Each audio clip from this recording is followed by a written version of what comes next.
The number one requested vid, bar none, is if I can do a filtering how-to. The simple answer is, it's not possible. In my opinion, you can't teach filtering. It's a riding style you learn by experience and practice. In this vid, I will attempt to show and explain the techniques and riding philosophy I apply to filtering. As always, this is not a preaching video and not a teaching one. It's simply the way I do it.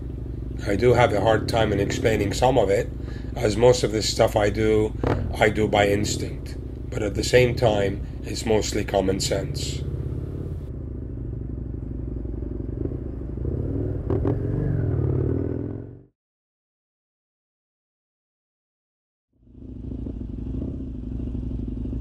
For smooth filtering, you need to master balance. Without it, you can still filter, but you will find that you make slow, clumsy progress, and having to fight the bike all the time is not pleasant. Go to an empty car park and practice going as slow as you can without putting your feet down. Clutch and throttle control is very important here and will help you a lot in finding the balance point of your bike.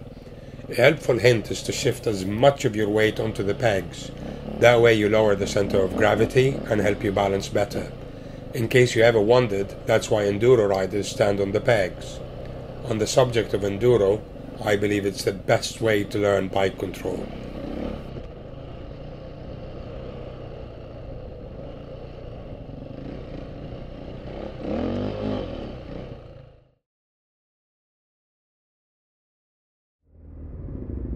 The next technique I use is the hardest one to explain. It's based on building a constantly updated photographic image of everything around you.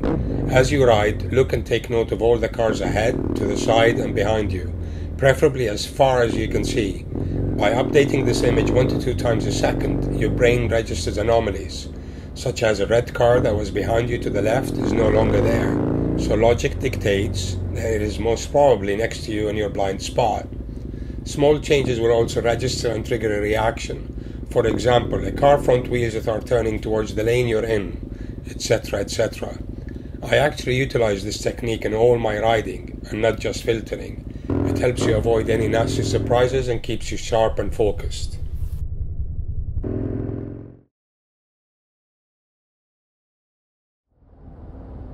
Every car, van, truck, etc. has a body language which obviously mirrors the driver's actions, such as where are the wheels pointing, how is the lane discipline, what is the driver doing, have you made eye contact with the driver in his air mirrors, etc.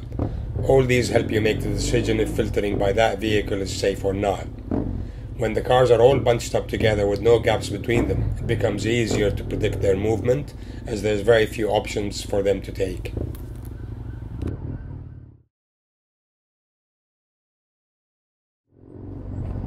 Always look ahead and make a plan of the route through the traffic that you're about to filter.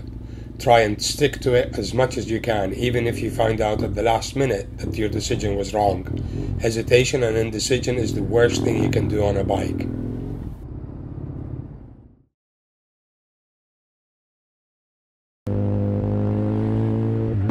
I'm a strong believer in reducing TED, time exposed to danger.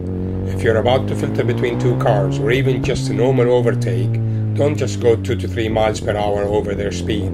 Go faster, and that way you reduce the time you're exposed to danger.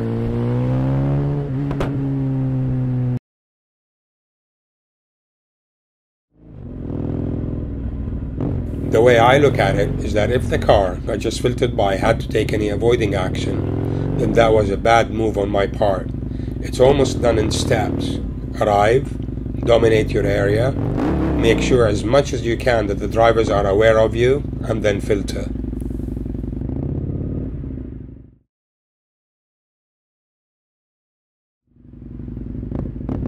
Always be on the lookout for other bikers, cyclists and pedestrians. Peds, as we all know, are known to walk between cars when stationary.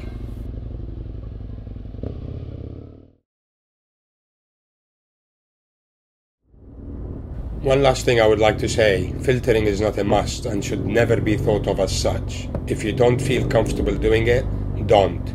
And please don't try and copy what I do. I have built years of experience riding in congested cities.